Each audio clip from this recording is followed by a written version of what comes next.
नमस्कार बंधुरा तन्हिर पाकशालाते सबाइके स्वागत। आज आबारो एकटी कम्बो रेसिपि आपनादेर संगे शेयर करछि। सम्पूर्ण निरामिष पनिर काली मिर्च और तार साथे नरम तुलतुले परोटा। परोटा तो आमरा प्रायशई बाड़ीते बानिये खेये थाकि, तबे एई रकम भावे परोटा आमरा खूब एकटा बानाई ना। एइभावे परोटा बानाले दीर्घक्षण नरम थाके। ताहले देखे नेওয়া যাক आमार आजकेर एई दुटी रेसिपि। प्रथमेই পরোটার জন্য ডো তৈরি করে নেব। তার জন্য ময়দাটা আমি চেলে নিচ্ছি। ছাঁকনির মধ্যে নিয়ে নিলাম 1.5 কাপ পরিমাণে ময়দা। অনেক সময় দেখা যায় ময়দার মধ্যে পোকাও থেকে যায়, আবার বড় টুকরোও থেকে যায়, তাই ময়দা চেলে ব্যবহার করাই ভালো। হাফ চা চামচ লবণ দিয়ে দিলাম আর দিয়ে দিচ্ছি 1 চা চামচ চিনি। তার সাথে দিচ্ছি 1 পিঞ্চ বেকিং পাউডার। বেকিং পাউডারের বদলে বেকিং সোডাও অবশ্যই ব্যবহার করতে পারেন। শুকনো উপকরণগুলো এবার একসাথে ভালো করে মিশিয়ে নেব। শুকনো উপকরণগুলো মিশিয়ে নেওয়া হয়ে যাওয়ার পর এর মধ্যে দিয়ে দিচ্ছি 4 টেবিল চামচ পরিমাণে গুঁড়ো দুধ বা পাউডার মিল্ক। গুঁড়ো দুধ ব্যবহার করে যদি ময়দাটা মাখা হয় তাহলে বেশ একটু মিষ্টি মিষ্টি নরম নরম খেতে লাগে, আর পাউরুটির যে একটা টেক্সচার হয় ঠিক সেই রকম টেক্সচারের তৈরি হয়। ময়ানের জন্য এর মধ্যে দিয়ে দিচ্ছি 3-4 চামচ পরিমাণে সাদা তেল। এবার একসাথে ভালো করে ময়ান দিয়ে নেব। তারপরে অল্প অল্প পরিমাণে নরমাল টেম্পারেচারে থাকা জাল দেওয়া দুধ দিয়ে ময়দাটা মেখে নেব। দুধ ব্যবহার করে যদি পরোটার জন্য আটা বা ময়দা মাখা হয় তাহলে পরোটাগুলো ভীষণ নরম থাকে। মোটামুটি 5 থেকে 6 ঘন্টা নরম থাকে। যদি আপনারা ট্রেনে বাসে জার্নি করবার সময় এইভাবে দুধ দিয়ে আটা মেখে পরোটা বা রুটি তৈরি করে নিয়ে যান তাহলে দেখবেন 1 থেকে 2 দিন নরম থাকে আর খেতেও অত্যন্ত সুস্বাদু হয়। অবশ্যই জল দিয়ে আটা মাখাই যায়, কিন্তু দুধ দিয়ে মাখলে স্বাদও বদলে যায় আর নরমও থাকে। একটু শক্ত করে ময়দার ডোটা তৈরি করে নিয়েছি। ভালো করে ঠেসে ঠেসে মেখে নেওয়ার পর ঢাকা দিয়ে 20 থেকে 25 মিনিট রেস্টে রেখে দেব। আপনারা চাইলে 3-4 ঘন্টাও রেস্টে রেখে দিতে পারেন। ময়দা মেখে নেওয়া হয়ে যাওয়ার পর পনির কালি মির্চ বানাবার জন্য 500 গ্রাম পরিমাণে পনির একটু বড় সাইজের টুকরো করে কেটে নিয়েছি। এর মধ্যে দিয়ে দিচ্ছি হাফ চা চামচ পরিমাণে লবণ আর 1 চা চামচ পরিমাণে গোলমরিচের গুঁড়ো। যেহেতু পনির কালি মির্চ তাই গোলমরিচের গুঁড়োটা এখানে একটু বেশি ব্যবহার করতে হবে। আপনারা চাইলে প্যাকেটের কেনা গোলমরিচের গুঁড়ো ব্যবহার করতে পারেন, আবার চাইলে ফ্রেশ গোলমরিচের গুঁড়ো ব্যবহার করতে পারেন। লবণ আর গোলমরিচের গুঁড়ো মাখিয়ে এবার পনিরের টুকরোগুলোকে ভেজে নেব। পনির ম্যারিনেট করে রাখবার একেবারেই প্রয়োজন নেই, আর এর মধ্যে কোনো রকম হলুদ গুঁড়ো বা লঙ্কার গুঁড়োর ব্যবহার কিন্তু করব না। পনির কালি মির্চ ব্যবহার করতে গেলে হলুদ আর লঙ্কার গুঁড়োর ব্যবহার করা হয় না। যাই হোক, পনিরগুলো ভাজবার জন্য ফ্রাই প্যানে দিয়ে দিলাম 2 চা চামচ পরিমাণে সাদা তেল। তেল গরম হয়ে যাওয়ার পর লবণ আর গোলমরিচের গুঁড়ো মাখিয়ে রাখা পনিরের টুকরোগুলো দিয়ে দিচ্ছি। তারপরে গ্যাসের ফ্লেমটাকে মিডিয়ামে করে নিয়ে এক পিঠ একটু লাল করে ভেজে নেওয়া হয়ে যাওয়ার পর অপর পিঠ উল্টে দেব। এই একই রকম ভাবে উল্টে পাল্টে পনিরের টুকরোগুলোকে ভেজে তুলে নেব।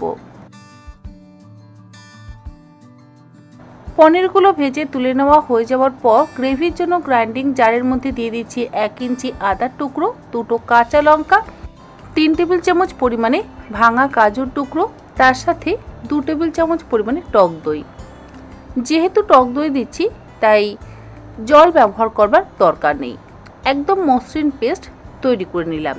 আর কখনোই ফ্রিজের ঠান্ডা টক দই ব্যবহার করবে না, নর্মাল টেম্পারেচারে থাকা টক দই সবসময় ব্যবহার করবেন।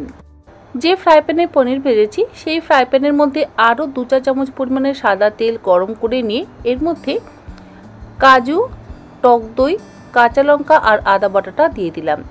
আর দিয়ে দিলাম 1 চা চামচ পরিমাণে ধনে গুঁড়ো, 1 চা চামচ পরিমাণে জিরে গুঁড়ো। গ্যাসের ফ্লেমটাকে লো টু মিডিয়ামে করে দিয়ে ভালো করে মিনিট 5 সময় ধরে কষিয়ে নেব। মশলাটা কষানোর সময়তেই এর মধ্যে দিয়ে দেব হাফ কাপ পরিমাণে জল। গ্রাইন্ডিং জারের মধ্যে যেটুকু মশলা লেগেছিল তার মধ্যে জল দিয়ে সেই জলটা এর মধ্যে দিয়ে দিলাম। এর মধ্যে কোনো রকম হলুদ গুঁড়ো বা কাশ্মীরি লঙ্কার গুঁড়ো বা নর্মাল লঙ্কার গুঁড়োর ব্যবহার করার একেবারে প্রয়োজন নেই। মিনিট 5 সময় ধরে মশলাটাকে বেশ ভালো করে কষিয়ে নিতে হবে আর লো টু মিডিয়াম ফ্লেমে মশলাটা কষাতে হবে। আরও হাফ কাপ পরিমাণে জল দিয়ে দিলাম যাতে মশলা থেকে তেল রিলিজ করে, আর দিয়ে দিলাম স্বাদ অনুসারে লবণ। তার সাথে 2 চা চামচ পরিমাণে চিনি দিলাম। যেহেতু সম্পূর্ণ নিরামিষ রান্না একটু মিষ্টি মিষ্টি হলে ভালো লাগবে, খুব বেশি ঝাল হলে কিন্তু আবার খেতে ভালো লাগবে না, কারণ অনেক সময় বাচ্চারাও ঝাল খাবার দাবার বেশি খেতে পারে না। যাই হোক, সমস্ত কিছু ভালো করে মিশিয়ে নিয়ে গ্যাসের ফ্লেমটাকে লোতে করে দিয়ে আরও 3-4 মিনিট ফুটিয়ে নেব যাতে সুন্দরভাবে তেলটা রিলিজ হয়ে যায়। মশলাটা ভালো করে কষানো হয়ে যাওয়ার পর এর মধ্যে 1 চা চামচ পরিমাণে গোলমরিচের গুঁড়ো দিয়ে দিলাম। গোলমরিচের গুঁড়োটা আপনারা অবশ্যই নিজেদের স্বাদ অনুসারে ব্যবহার করবেন, তবে যেহেতু পনির কালি মির্চ তাই অবশ্যই গোলমরিচের গুঁড়োটা একটু বেশি পরিমাণে ব্যবহার করলে ভালো হয়। গোলমরিচের গুঁড়োটা দিয়ে ভালো করে মিশিয়ে একবার কষিয়ে নেওয়ার পর এর মধ্যে ভেজে রাখা পনিরের টুকরোগুলো দিয়ে দিচ্ছি, আর দিচ্ছি এর মধ্যে হাফ কাপ পরিমাণে জাল দেওয়া দুধ। যেহেতু কাজু বাদাম ব্যবহার করা আছে, টক দইয়ের সাথে যদি দুধেরও ব্যবহার করা হয় তাহলে দুধ কিন্তু কেটে যায় না। দুধটা দিয়ে ভালো করে মিশিয়ে নিচ্ছি, তারপরে ঢাকা দিয়ে গ্যাসের ফ্লেমটাকে লোতে করে দিয়ে মিনিট 3 ফুটিয়ে নেব। অপরদিকে পরোটার ডোটাও কিন্তু আমাদের সেট হয়ে গেছে। রুটির জন্য বা পরোটার জন্য যেরকম সাইজের লেচি কাটা হয় ঠিক সেই রকম সাইজের লেচি আমি কেটে নিচ্ছি।